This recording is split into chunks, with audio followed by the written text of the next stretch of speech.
ওই সুলতান বাইরে আলার পর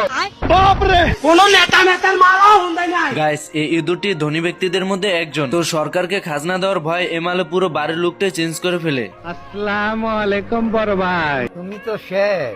আপনি যদি মুরুবি না হইতেন তাহলে কি করতেন? আমার তো না মারে। বিমল স্যার, তোর ইনকাম কত? ইনকাম নাই না। এরপরে ইঁদুরটি বসে চেয়ারে হিসাব করার জন্য। আমারে চিনচ? ভালো হয়ে যাও মাসুদ। এর ভিতরে ইঁদুরের ঘরে সবকিছু উল্টাপাল্টা কাজ করতে থাকে।